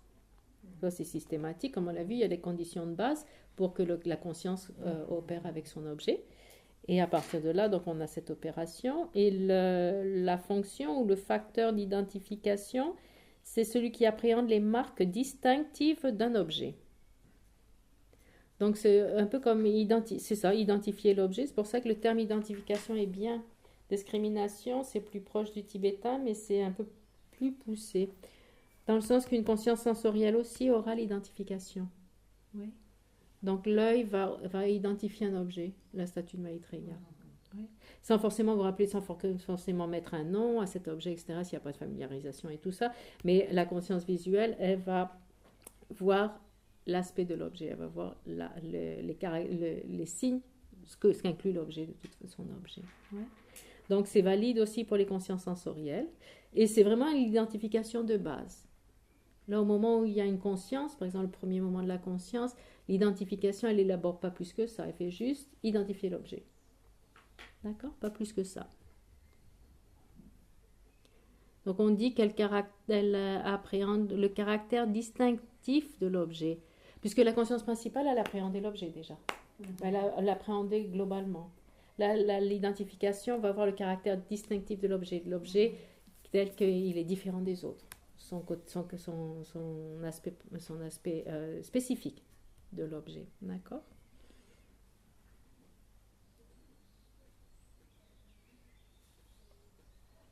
Et après, on peut développer en termes de discrimination. Discrimination au niveau mental, elle peut être beaucoup plus élaborée après. Mais celle dont on parle comme un facteur mental omniprésent, c'est juste identifier l'objet spécifique that's it. Et après, donc, on va élaborer avec la discrimination en général. Non? Donc, si c'est une conscience sensorielle, il y a deux termes. Si c'est une conscience non conceptuelle, on dit qu'elle appréhende le caractère spécifique non commun de l'objet. Et si elle est conceptuelle, elle appréhende le signe non commun d'un objet. Mais en fait, c'est la même chose. Elle appréhende l'aspect particulier de cet objet, que ce soit par l'objet lui-même, si elle est non conceptuelle, ou que ce soit par le biais de l'image mentale, la représentation mentale, si c'est conceptuel. Oui.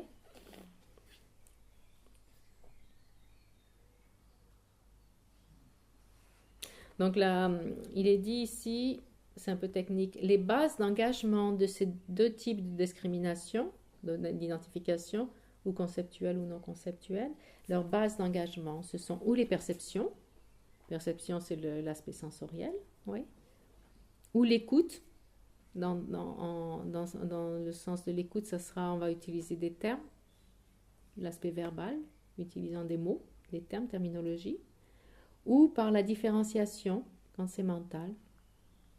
Donc on a sensoriel, visuel et mental.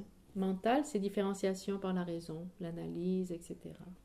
L'observation mentale, l'analyse mentale de l'objet. C'est trois bases d'identification possibles.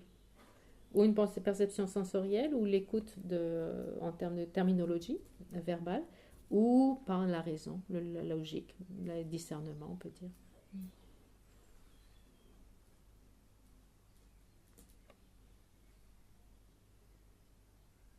Donc c'est sûr qu'on a les consciences sensorielles et les consciences mentales. Pour une conscience sensorielle,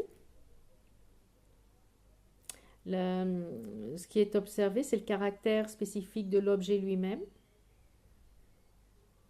Il est dit son appréhension par la distinction spécifique des particularités de l'objet, telles que bleu, jaune, etc. C'est la simple identification visuelle au sensoriel. C'est vraiment de base.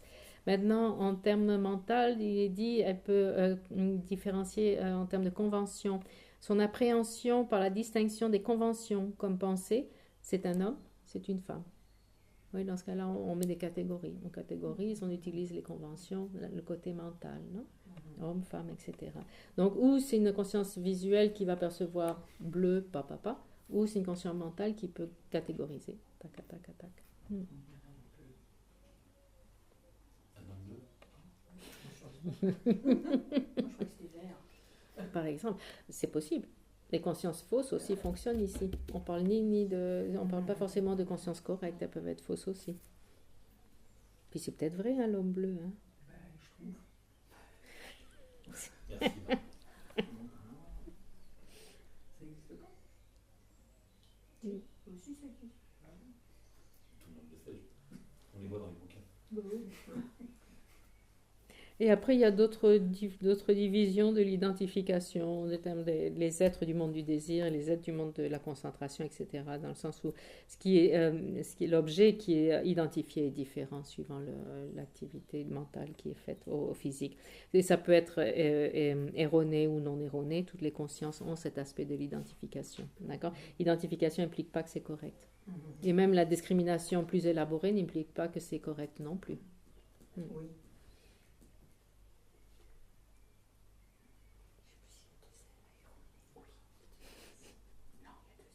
Il y a 2 R et un N. Et un seul N. Je fais toujours l'erreur aussi. Et on va voir, c'est intéressant quand on va voir la sagesse. Là, c'est apprendre des distinctions. Donc, il y a une notion de discerner ou faire des distinctions en français. Et en fait, c'est la définition de la sagesse. Discerner un objet, le différencier un objet. Où est-ce qu'elle est la sagesse? Je la trouve pas.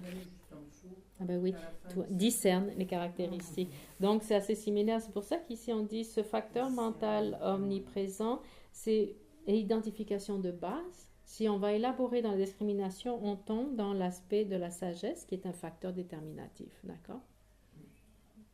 Donc là, on est vraiment sur la base. L'identification. Maintenant, une question. Pourquoi dans les 5 agrégats, le numéro 2 est la sensation, le numéro 3 est l'identification, bien qu'on parle plus de discrimination un peu plus élaborée, et pourquoi ils sont dissociés des autres facteurs mentaux qui sont dans la quatrième catégorie? Parce qu'ils sont importants. Ils ont une importance fondamentale, c'est ça? Oui. Dans l'entraînement de l'esprit. Oui. Et c'est expliqué par Vasubandhu, Abhidharmakosha sûrement. Il est dit que pour les laïcs, les mondains, c'est la sensation qui les mène. Et pour les monastiques, c'est la discrimination qui les mène. Qui les mène. Ils sont sous le pouvoir, on peut dire, de la discrimination et de la sensation. Dans le sens où, dans l'idée d'un renonçant, d'un monastique, etc., c'est l'idée de se défaire du monde des sensations, des plaisirs, du sensoriel, non? Alors que dans les laïcs, ce sont ceux qui ne se dévouent pas à la voie spirituelle, dans les termes, comment ça fonctionnait dans le temps, ça fonctionne encore en général, mais bon. Et le laïc, la personne qui est dans le monde en général, est menée par les sensations et sous le joug des sensations constamment. Ouais. Alors que le renonçant, c'est celui qui se dissocie de ce monde des sensations. Et il va être beaucoup dans la discrimination de ce qui est le positif, le négatif, ce qui est à abandonner, ce qui est à développer, dans la direction du renoncement, etc., les concentrations, la sagesse et tout ça. Ouais.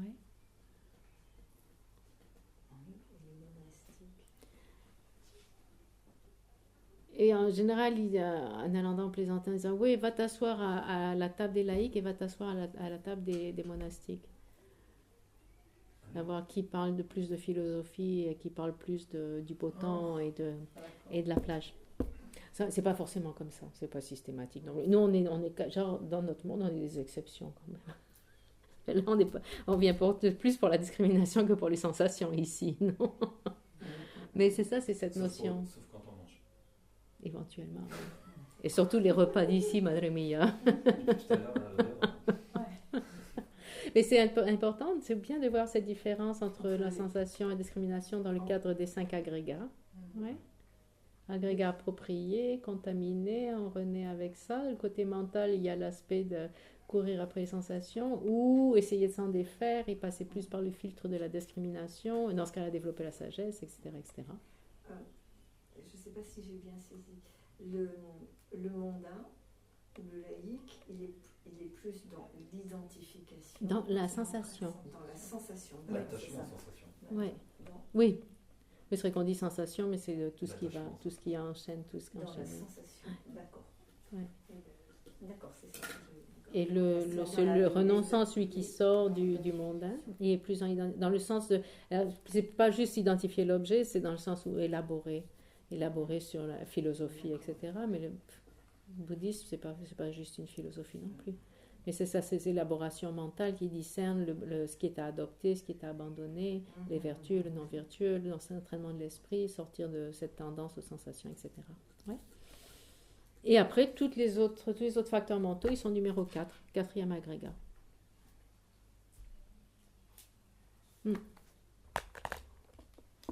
Tout va bien. Et on rentre dans la discrimination, il y a quelque chose d'autre? Où est-ce que se glisse l'attention mentale inappropriée ou appropriée dans tout ça? Numéro 5. D'accord.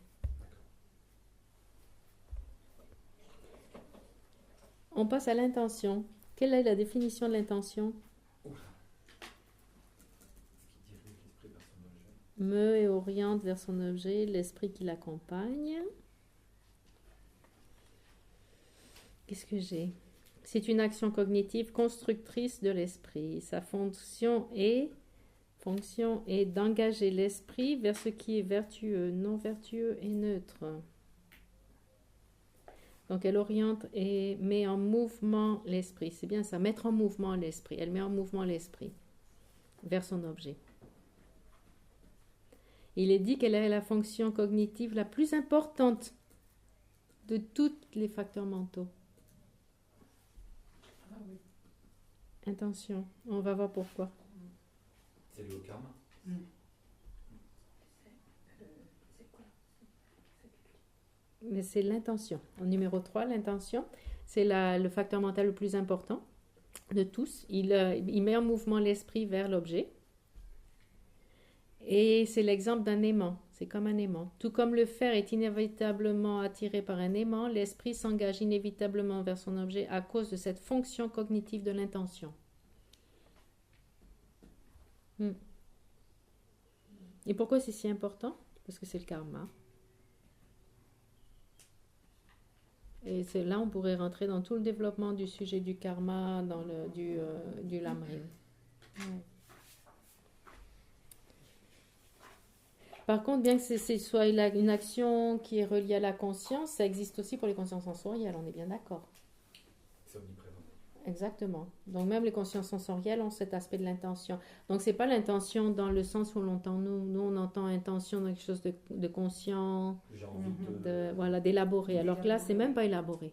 C'est un aimant qui attire, qui emmène l'esprit vers l'objet. C'est non élaboré puisque les consciences sensorielles aussi, d'accord? Donc c'est vraiment de base.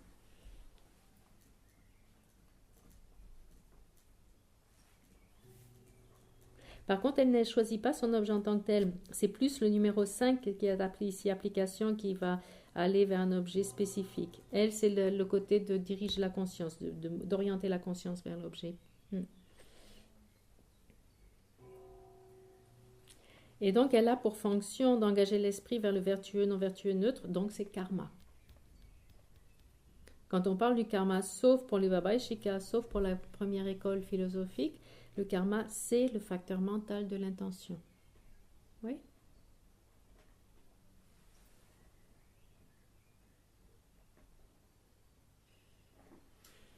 Et combien de possibilités entre intention et karma? C'est 3 ou...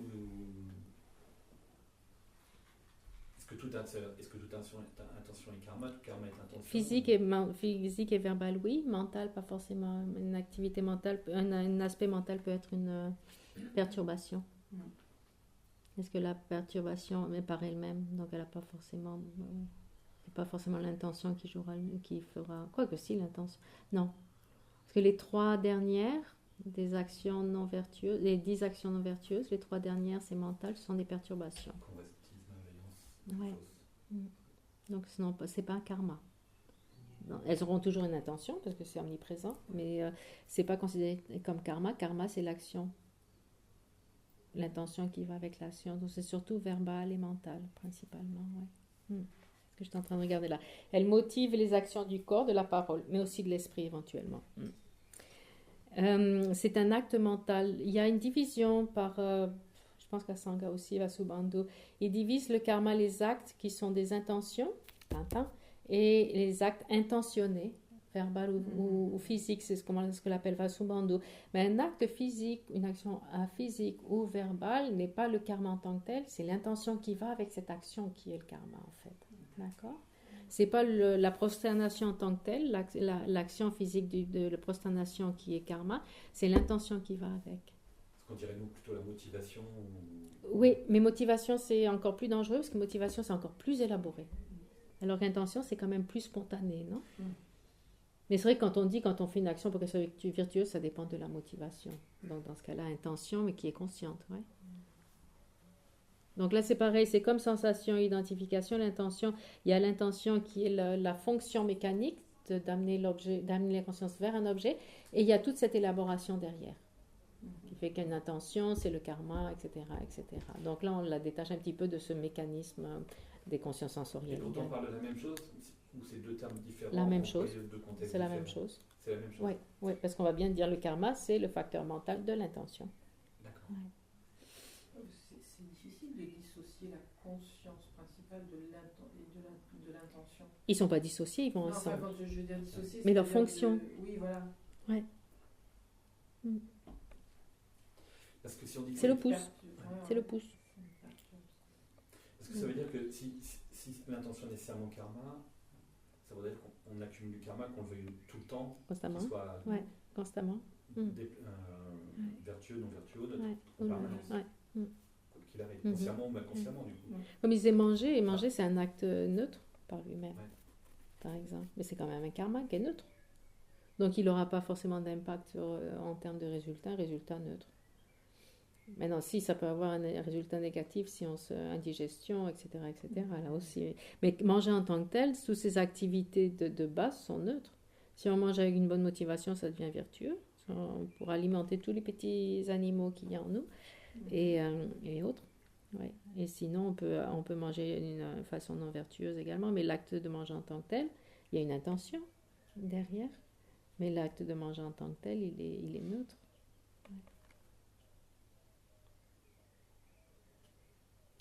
Après, donc une action, voilà, pour les 10 non-vertus, une action physique comme les prosternations est motivée par l'intention, c'est ce qu'on appelle le karma dans ce cas-là. Les 7 non-vertus, quand on parle des 10, les 7 non-vertus qui sont physiques et mentales, vous les connaissez? Les 3 du corps, les 4 de la parole. Tuer, voler, sexuel, c'est les 3 physiques, les 4 mentales, les 4 verbales. Non, verbal. Les paroles discordantes. Mentir. Il nous en manque 2.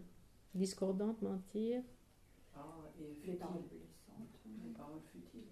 Futile. C'est le plus important de toute façon, c'est le 4e. C'est le moins, c'est celui qui a moins d'impact en termes d'action en tant que tel, mais c'est celui qu'on répète le plus souvent. Donc c'est le pire de tous en fait. À cause de la familiarité qu'on a avec. C'est surtout ça. Oui. Même parler de l'information générale, la politique. Il parle de politique, il va souvent tout. Il parlait du règne, du roi et du règne.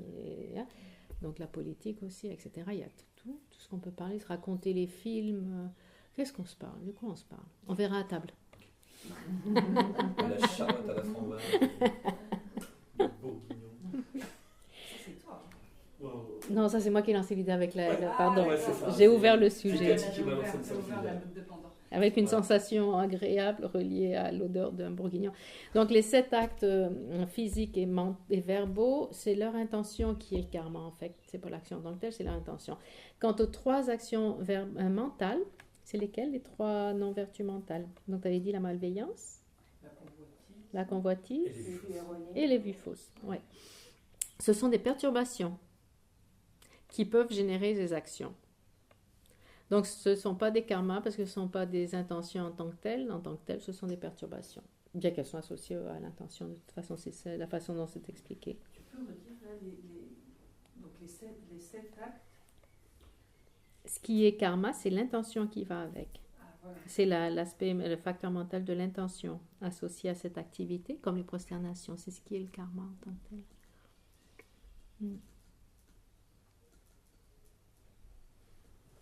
Et en termes d'un karma, il peut avoir différentes fonctions. Il peut être projetant, complétant, établissant. Vous avez entendu parler de ces différents karmas? Oui. Projetant, c'est celui qui, c'est le karma qui va donner une renaissance en particulier. Ouais. Le complétant, c'est celui qui rajoute tous les éléments autour, les caractéristiques, l'environnement, etc. Et l'établissant, c'est au moment de la mort. C'est le facteur au moment de la mort qui va faire et qui va établir un de ces karmas, qui va établir le karma projetant. D'accord? Ça, on va le voir après aussi, avec l'attachement. Donc, un karma de maturation, c'est la renaissance. Donc, c'est un karma c'est un aspect neutre. Ce n'est pas ni vertueux ni non vertueux, c'est neutre. Et après, on a, en termes de résultats, le résultat concordant aux causes et le résultat environnemental. Tout ça, ça va avec le lamrim. Donc, un karma, les actions peuvent être vertueuses, non vertueuses et neutres. Qu'est-ce qu'une action vertueuse? Comment on la définit?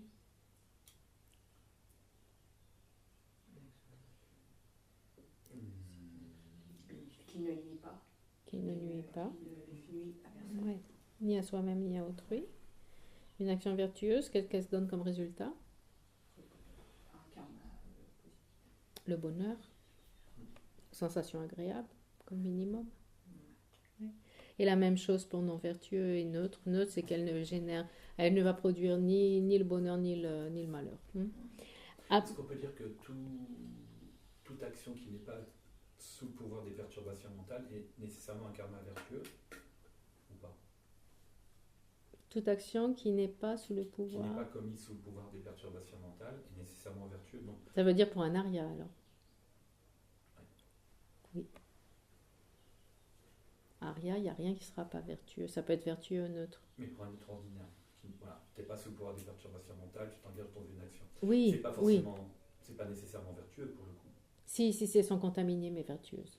Si on ne pouvait pas faire d'action vertueuse. Mais ça peut être neutre aussi, non? Et neutre. Tu manges. Donc tu manges, tu n'as pas de perturbation mentale, mais tu n'as pas d'intention vertueuse particulière, c'est neutre. Et en termes des perturbations qui sont neutres de toute façon, l'ignorance innée, la vue de la collection transitoire, et je sais plus, il y en a une troisième, on va le voir plus tard. Ouais. Mais même nous, on est toujours sous le joug de l'ignorance de toute façon, donc ça c'est une perturbation de base qu'on a. Mais oui, si on peut éviter attachement, etc., et les autres, attachement, aversion et tout ça, c'est idéal pour accumuler des vertus de fait. Après, les actions peuvent être divisées en 3 aussi, méritoires, non méritoires et immuables. C'est une autre façon de les diviser. Et c'est en relation avec les renaissances. Ouais.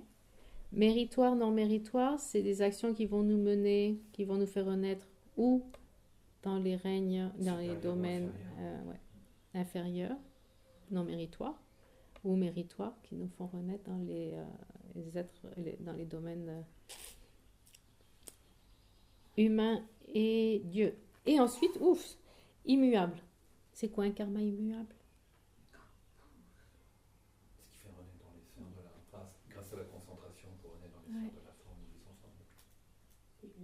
C'est quand on a atteint les niveaux de concentration, c'est un karma qui nous fait renaître éventuellement C'est pas systématique, mais éventuellement, si les conditions sont là, qui nous fait renaître dans le monde de la forme et de la non-forme. D'accord? C'est des karmas qui font naître dans les mondes de la forme. Et je dis éventuellement, parce que éventuellement dans le sens où, par exemple, un bodhisattva, donc comme on a vu, il faut shamatha pour bodhicitta, donc probablement un niveau de concentration 1, 2, 3, 4 ou plus, jusqu'au 8e, absorption méditative. Et bien qu'ils aient donc ce karma pour renaître dans le règne de la forme et non-forme, s'ils ont atteint les 4 absorptions de la non-forme, ils ne veulent pas renaître dans le monde de la non-forme. Ouais. Pourquoi? Parce qu'ils sont plus bénéfiques aux êtres. Pourquoi? S'ils sont plus dans le monde du désir, ils sont... T'abstraires vers la félicité et puis t'as pas d'agrégat de la forme, donc tu peux pas interagir avec les autres. C'est celui-là surtout ça, ouais. Dans le règne de la forme, encore tu peux contacter avec les autres, les autres dieux du règne de la forme. Dans le règne de la non-forme, il n'y a pas de façon de contacter. Le contact, c'est principalement enseigner, c'est principalement verbal. Hein. Et s'il n'y a pas de forme, il n'y a pas moyen verbal de communiquer. C'est pour ça qu'il est dit que les bodhisattvas ne veulent pas renaître. Donc, bien qu'ils aient des karmas immuables, entre guillemets, c'est un karma immuable ne fait pas forcément renaître dans ces règnes-là, parce qu'un bodhisattva aura ce karma, mais il ne va pas renaître forcément dans les règnes de la non-forme. Éventuellement de la forme.